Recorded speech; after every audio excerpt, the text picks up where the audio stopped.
Just to give Trevor the opportunity to say something from the plantsman's point of view. Trevor, he needs no introduction to South Australians, but for those of you not from South Australia, his career as a garden writer, consultant heritage, landscape advisor, plantsman, broadcaster and television presenter has made him a very familiar face to local as well as interstate gardeners. Trevor has a Master in Landscape Architecture from the University of Adelaide, as well as several other academic qualifications. He's consultant in Landscape Heritage, History, Conservation, Renewal at University of Adelaide, and apropos Marble Hill, he's currently involved with the Environment and Development Plan for the heritage here. Thanks, Trevor. Thank you. I'm not going to be long because we need to make up a little bit of time. But first of all, this is a wonderful place to be. I think you can all see that it's got an incredible potential, and that's one of the things that I really appreciate about being invited to work up here with Edwin and Patricia. So the important thing for us on the outside is that there were 4 bushfires went through here. The first one 2 years after the house was finished. And so after the big one in '55, the last one, there was nothing left of whatever garden there might have been originally or in the period between. So there's no heritage restrictions on what can be done outside. So that's a wonderful open slate for Edwin and Patricia. They can do whatever they fancy. So what we've been doing is looking at the options. Now this is just, we've seen all this before, but here's a proposal of what it might have looked like with little dinky little beds and a fountain, pretty typical Victorian Edwardian stuff. But it was much simpler in reality. You can see it's simple hedges of Ligustrum japonicum and already the pine trees. I believe the pine trees were free. At the same time the house was built, there was a guy called Forester Brown who was a state forester. He was charged by the government to find new exotic trees that would replace the forests that were being cut down for fuel and timber. And it was his practice to give thousands and thousands of trees away to landowners and farmers. And amongst them were Pinus radiata and Pinus alapensis. And I would not be surprised if they were those that were planted here. But you can see it's a very simple treatment. There's a lovely bank, a simple dry stone wall, and the hedging, and then some trees. On the northern side of the house, there was a bit more. This is not a good photograph, but you can see that it's got some climbers. You can see the ligustrum hedge, and just outside the drawing room you can see some sort of flowers, but the photograph's not very clear, even when you look at the original. From the tower you can see the little garden that eventually was built, but you can also see that there were some bits that had been let go. So as people have said, sorry Patricia, okay, I apologise.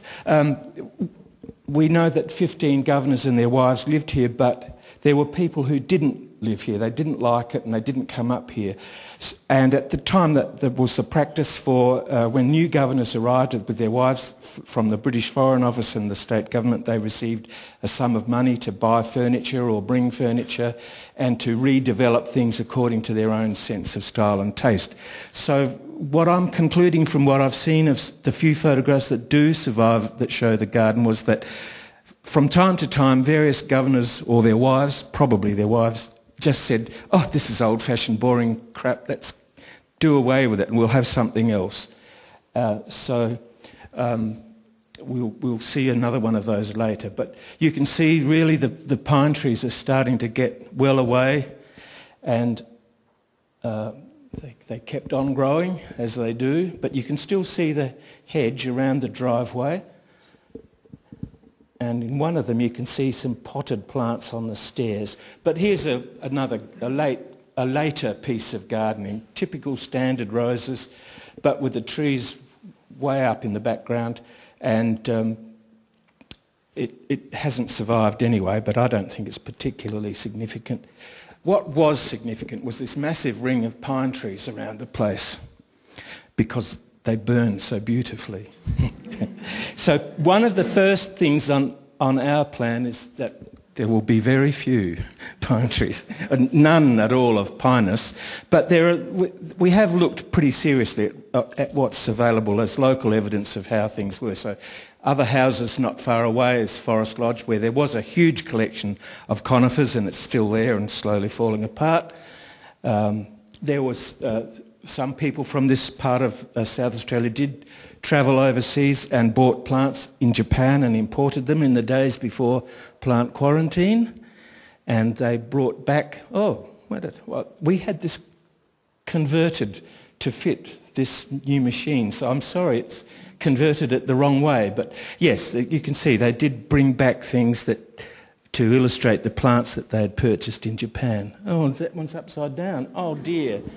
This is woeful, isn't it? But you can see, even upside down, you can see Wensleydale, which is over on Sturt Valley Road, but lots of clipped conifers. This conversion didn't work. What about that one? No, this is woeful, isn't it? I'm sorry, I do apologise. But in near gardens, there's some really lovely trees, Libocedrus decurrens, for instance, not so far away. So we've got a little bit of evidence of what was typical planting up here. You can see more conifers, Araucarias of various kinds, and sequoias, more pine trees, laurel hedges, abies of some sort. But all of these gardens are now at this stage. This great big tree started shedding branches. It's a Pinus radiata, started dropping great big limbs last winter, and although it's still standing, it's very obviously near the end of its life. And that's the common problem up here with a lot of older gardens. But that won't be a problem for us here, because there is nothing left. So these are the first things that we have to do. First of all, that's the first priority in the conservation and management plan, is to manage the fire risk. And you see we've got that, you would have seen today. The property's pretty clear and beautifully maintained in terms of not having any fallen leaf litter or fallen branches and that sort of thing. And we've still got to do some work about drainage and wastewater disposal. Interestingly enough, conditions are now that we're not allowed to take stuff off the property to dump it somewhere else. So all the trees that come down and all the branches and the leaves and everything has to be shredded and dealt with on site. And I believe it's the same for dirt, isn't it? We can't take soil and rocks away either. You have to pay for it. It's cheaper for us to recycle. Yeah. So these things have to happen before we can garden. And then we've developed a service area just here. We've got some of the support systems organised. We're doing that. We've more or less got a fair idea of the traffic. Most of all, we have to keep our options open for the future. So I'll just have a quick flash through. We'll just see, there's the fire zoning, the safety zone near the house, the green area around, a clear area of yellow around that, and then in each corner is where the bushland is, and it's managed bushland.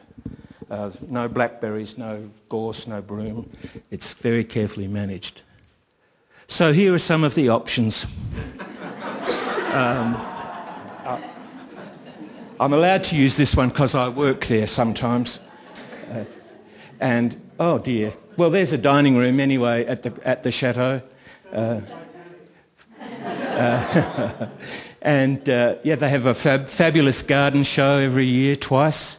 They have all sorts of dealers of antiques of all kinds of things and plants and rare trees and all sorts of stuff. There's still possibility for here of a restaurant and a gourmet chef's garden, a fine food festival, if you're into Rocky Road donuts. A major new landscape design, I think we might have bypassed that one. But plant collections we've also thought about, but they're just being thought about. Sculpture parks, various kinds. Well, you've got to cater for all the market. And we could even do a pumpkin festival. We could have a vineyard.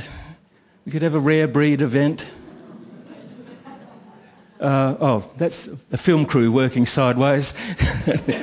But one thing Patricia and Ed are keen to do is do something that reflects local heritage. And one of the big things around here is cherries. So we might plant a cherry orchard and we might have a cherry festival eventually.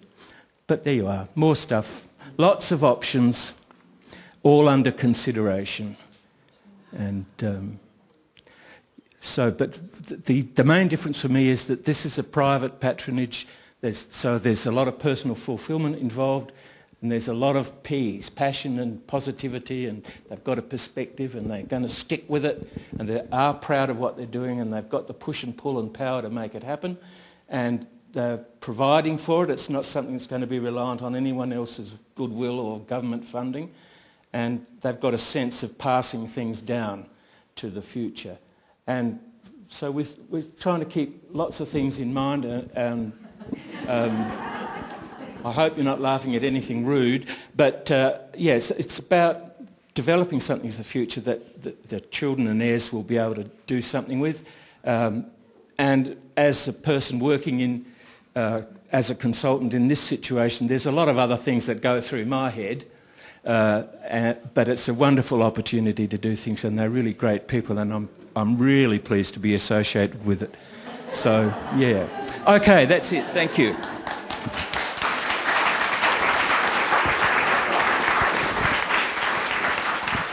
Thanks very much, Trevor. That's tremendous, and thank you both. Thank you, Michael and Trevor. And you're going to be around to face the numerous questions.